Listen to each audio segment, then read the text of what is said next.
Good morning, everyone. Let me add my welcome to the welcomes already given by Artis and Regina and Kevin. It's great to be here.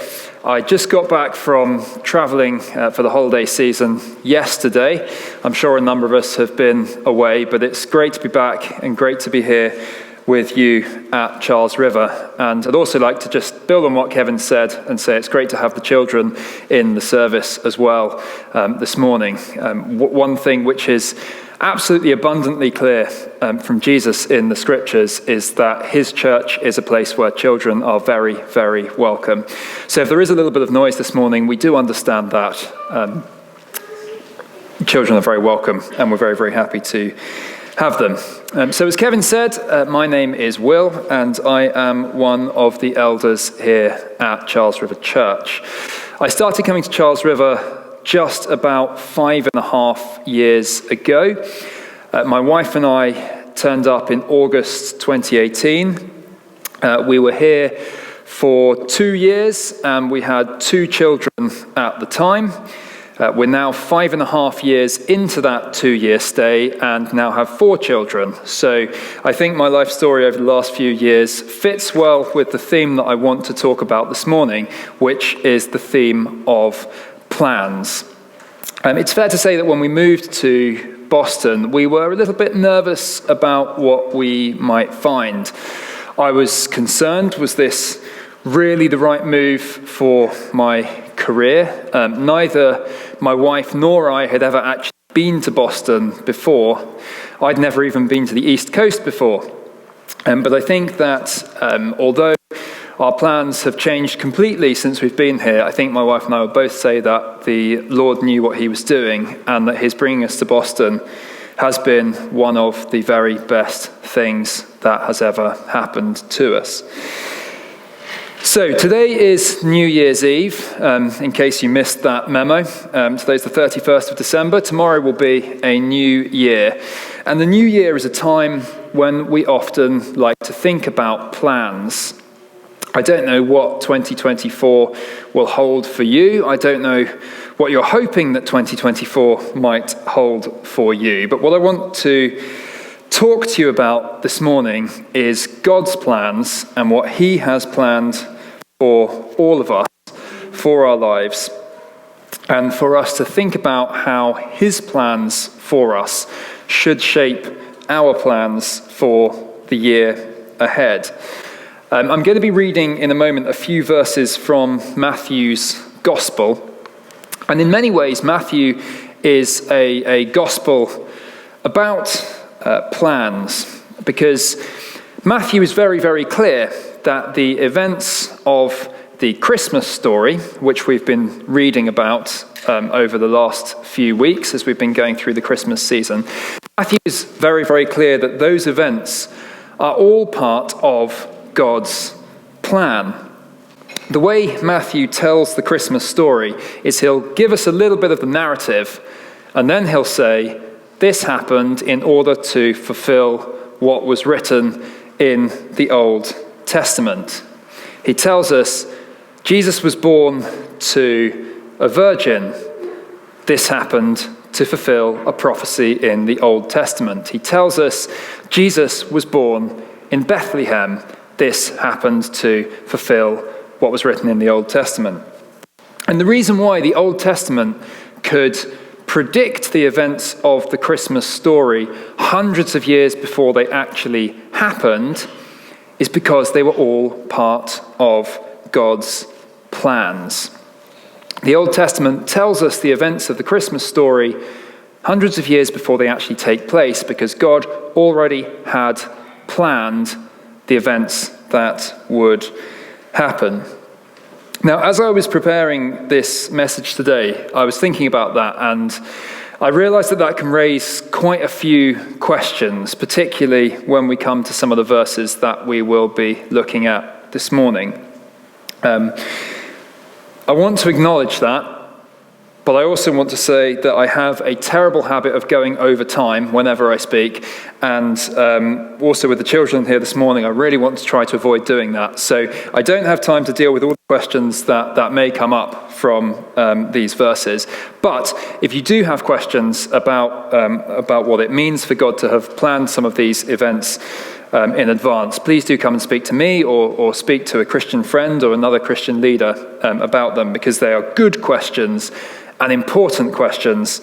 They're just questions that I don't have time to deal with fully this morning. So, as I say, Matthew is a gospel that in some ways is about plans. Matthew is very, very clear that the events of Jesus' life were planned by God in advance. And I'll read a few verses from Matthew's Gospel where he speaks about one of these events that he says God had planned in advance. I'm reading from Matthew chapter 2 and starting at verse 13. Matthew chapter 2, starting at verse 13. Now when they, that's the wise men, when they, the wise men, had departed, behold, an angel of the Lord appeared to Joseph in a dream and said, "Rise, take the child," that's Jesus, "and his mother, and flee to Egypt, and remain there until I tell you.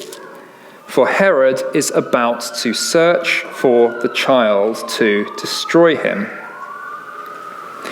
And he rose and took the child and his mother by night and departed to Egypt, and remained there until the death of Herod.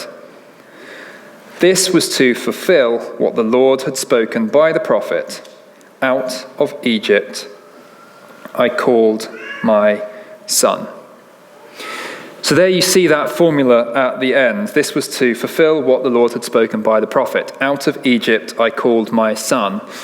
Matthew's already told us at this point that it was God's plan that Jesus was born to a virgin.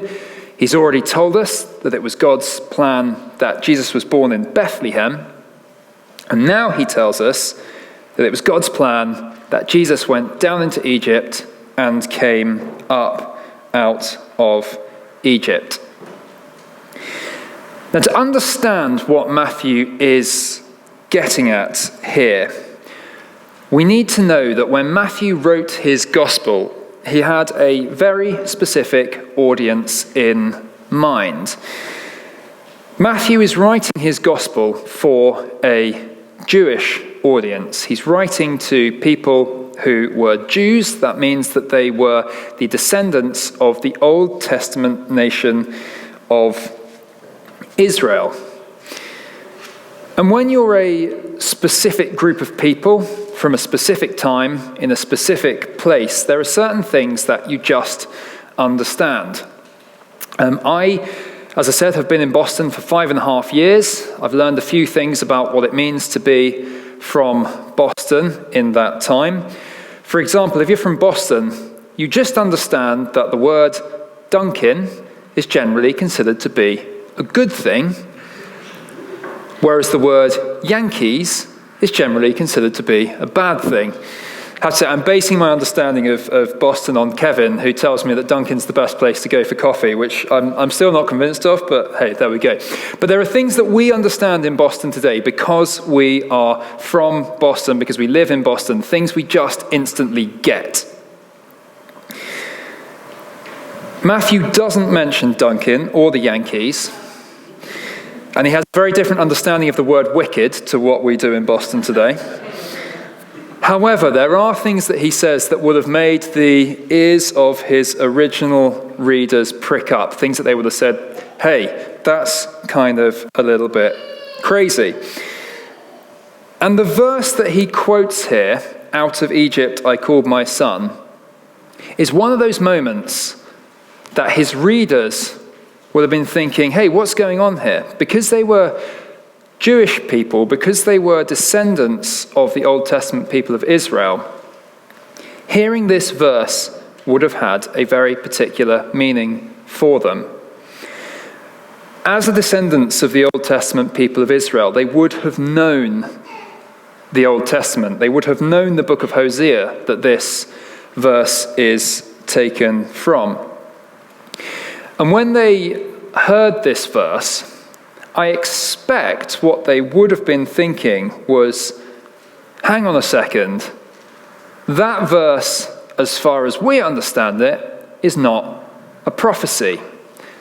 That verse, when you read it in Hosea, doesn't sound like it's talking about God's King, God's Christ, God's Messiah, God's Son as we understand it. It sounds like it's telling the story of the history of the people of Israel. Because if you know your Old Testament history, you'll know that the people of the nation of Israel really began their lives as a nation in Egypt, where they were slaves. God's people, the people of Israel, were slaves in Egypt, and God rescued them from there in an event that we call the Exodus. And when you read the book of Hosea,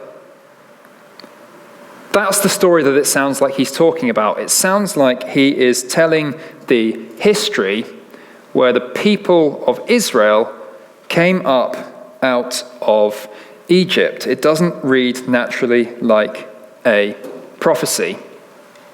So why does Matthew quote it in this way? Why does he apply this verse that seems to be about the history of the people of Israel? Why does he take that and apply that to Jesus? What he's trying to do for us here is he's trying to point out that there are similarities between the story of the people of Israel and the story of Jesus' life and ministry. The people of Israel were slaves in Egypt, and they came out of Egypt. Jesus goes down to Egypt and comes out of Egypt. The people of Israel went down to Egypt because they were running away from famine. Jesus is taken down to Egypt because he's running away from a murderous tyrant. But both are brought out of Egypt. There are similarities between Israel's story and Jesus' story. And actually, if you read the Gospel of Matthew as he goes on in Matthew chapters 3 and 4, he will tell the story in such a way that keeps pointing out these similarities between Israel's story and Jesus' story.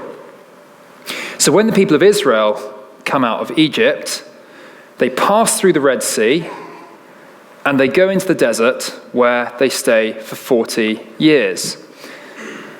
As Matthew tells Jesus' story, Jesus comes out of Egypt, he passes through the water of baptism, and he goes out into the desert for 40 days. Egypt, water, desert for 40 years for the people of Israel. Egypt, water, desert, 40 days for Jesus. Matthew wants us to see the similarities between the story of Old Testament Israel and the life and ministry of Jesus. Why does he want to do this?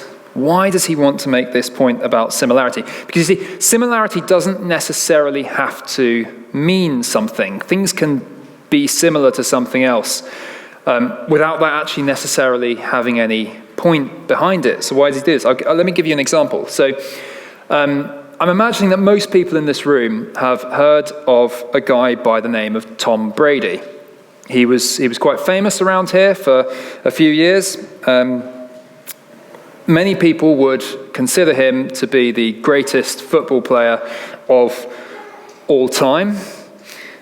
He's in fact so successful at playing football that people outside of America have actually heard of Tom Brady. He's that good. But what many people outside America don't know, which I'm sure most people in this room do, is that when Tom Brady was originally brought into the league, he was the 199th overall pick in the draft. What that means is that the collective wisdom of the National Football League looked at Tom Brady in his year and thought there are 198 players that are better than this guy who will go on to be the greatest of all time. Now, as it happens, there are rumours out there that maybe, just maybe, the New England Patriots might be looking for a quarterback again this year. Now, if that happens, I assume we don't want them just to say, whoever's on the board at 199, we're going to take that guy and make him our guy for the next 20 years. I'm assuming that idea sets the hearts fluttering of some Patriots fans in here. Similarities don't necessarily mean anything. Just because Tom Brady was good at 199 doesn't mean the next guy will be. So why does Matthew make this really big deal that Jesus' story is similar to the story of the Old Testament people of Israel? Well, I think he makes this point because he wants us to understand something about how the life and the ministry of Jesus fits into God's overall plans. He wants us to understand how the life and ministry of Jesus fits into God's overall plans. Going back to Old Testament Israel, they were brought out of Egypt. They passed through the water. They went into the desert. And God had a purpose for them. He rescued them from Egypt for a reason. What God wanted to do with the people of Israel, he wanted to take them into the land of Canaan, the promised land, and he wanted them to live holy lives, moral lives, good lives. He wanted them to live lives that reflected the way that he felt humanity should live. He wanted the people of Israel to be distinctive, to be different, to live in a better way to everybody else. And he wanted the people of Israel to live that way so that all of the other nations around would look at them and think, what do those people have? What do we have that we don't have? What do they have that we don't have? Sorry. What is it that they know that means that they can live in this way? And so the lives of the people of Israel were supposed to draw other nations to get to know the Lord. And God's plan was that when Israel did that, when they lived these holy, perfect lives, and when they drew the nations around to know the Lord, they would receive a reward. And that reward would be that they would get to live in God's wonderful land at peace, in communion with God forever and forever and forever. And it was going to be wonderful. However, when you read the Old Testament, that isn't really how things worked out.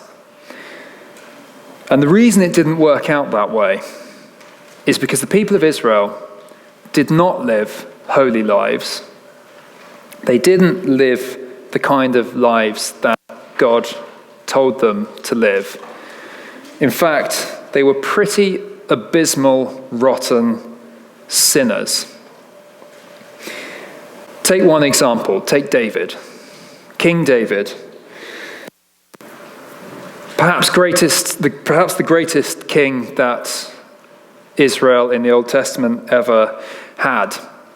We all know the story of David and Goliath. There is David as a 16-year-old boy who bravely faces the warrior, hero, soldier of the Philistines. He goes down there and he fights against this enormous Philistine giant, the great soldier of the Philistine army, and he does it with nothing but a slingshot and a few stones. David is brave to face down this giant, this menace to the people of Israel, because he knows, he has faith that God will guide the stone that comes out of his slingshot right into the giant's head. David was a man of tremendous faith, and because he was a man of tremendous faith, he did some incredible things for the Lord and for the Lord's people. However, if you read the rest of the story of David, you also find he was a pretty abominable sinner. When he was the king, he stayed behind when he should have been leading his people in war. He slept with the wife of one of his soldiers. He devised a battle plan so that the soldier whose wife he wanted to sleep with would be killed in battle. He abused his position in order to get some simple gratification. Yes, David was a man of tremendous faith who did incredible things for the Lord, but he was also an abysmal, rotten, terrible, horrific, horrible sinner. So if even David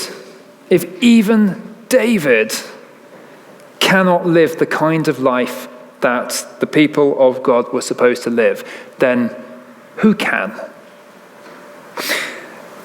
And this is the point that Matthew wants us to realize. That whole plan, that God has for his people, that plan that they would live in the land, that they would live holy lives, that they would draw the nations to God, that plan failed because every single Israelite sinned, and sinned in some pretty terrible ways. Every Israelite, that is, apart from one. Because Jesus is a part of the nation of Israel. And this is what Matthew wants us to see. He shows us the similarities between Jesus' story and Israel's story because he wants us to know that Jesus is part of the people of Israel. Israel came out of Egypt, went through water, went into the desert. They were given a task and they utterly failed. Jesus comes out of Israel, passes through the water, goes into the desert, is given that same task, and he succeeds. Jesus lived the perfect life. He is the one and only Israelite, the one and only human who has ever lived a perfect, holy life.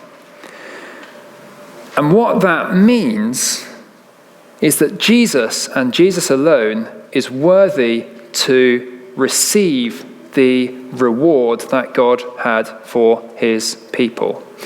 Jesus, because he lived a perfect, holy, and sinless life, is worthy to receive the reward of living in God's land, in communion with God, in peace, forever and forever and forever.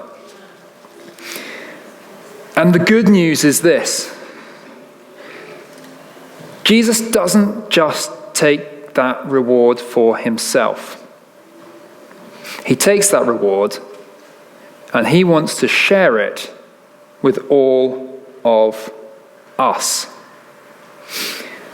Jesus looks at the people on earth, the people of Israel, all the people, all the nations, and he says, I know that all of those people are terrible, rotten sinners. By the way, when I talk about David being an abysmal, miserable, rotten sinner, I'm not saying that with any judgment, because I'm just the same. We all are.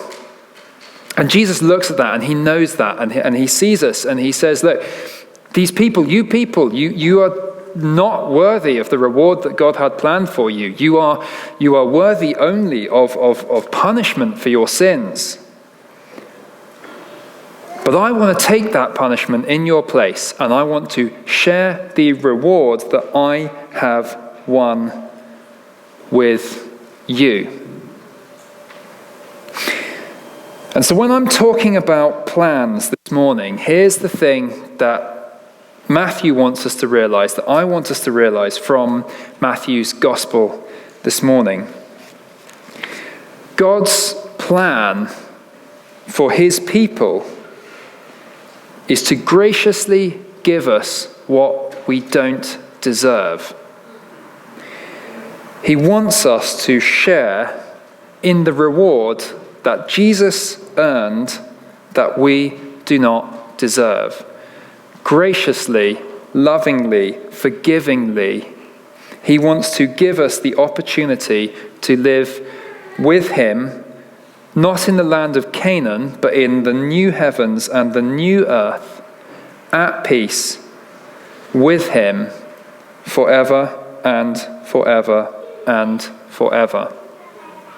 That is God's plan for our lives. And so here's the question for us as we look into 2024. The question is, how does that plan that God has for our lives, how does that plan affect our plans for the year ahead?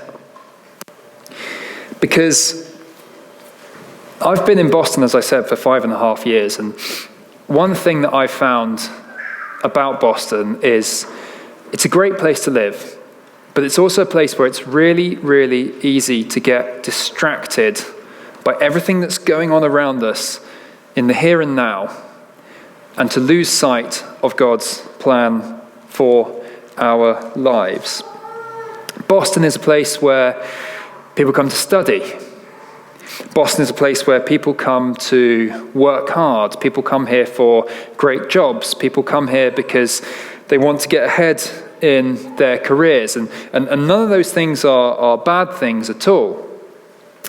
Boston is also a tremendously expensive place where sometimes we find ourselves worrying, how are we going to keep paying our bills, and how are we going to keep putting food on the table for our families? And again, paying bills and putting food on the table for our families. These are all good things.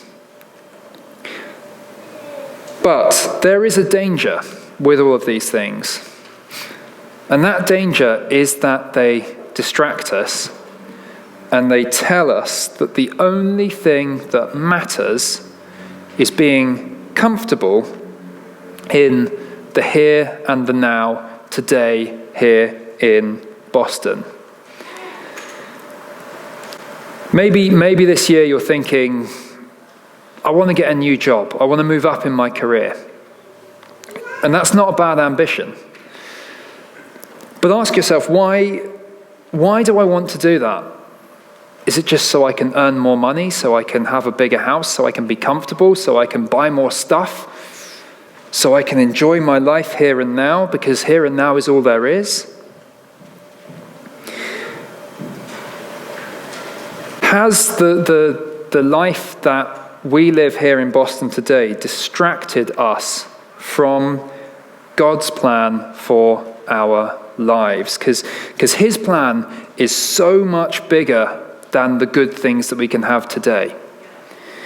His plan is he wants to bring us to his kingdom, the new heavens and the new earth, where we will live with him forever and forever at peace, enjoying the reward that Jesus won. So here's my encouragement for you as we go on into 2024. Be aware of the danger of being distracted. Be aware of the danger of thinking that this life, here and now, Boston today, is all that there is. And again, I don't say this with any judgment, because I am just as guilty and more guilty of this as anyone else in this room, I am sure. I've faced these same temptations. I've let these temptations get into my heart. I've dreamed about all the things that I can do here and now on this earth, and I've had all of those worries about money and how to keep providing for my family. But I know that the Bible teaches me, that Matthew's Gospel teaches me, there is more to focus on than that there is an eternal plan that the Lord wants to bring me into this kingdom to enjoy the reward that Jesus won of peace and living with him, worshipping him in the new heavens and the new earth forever and forever and forever.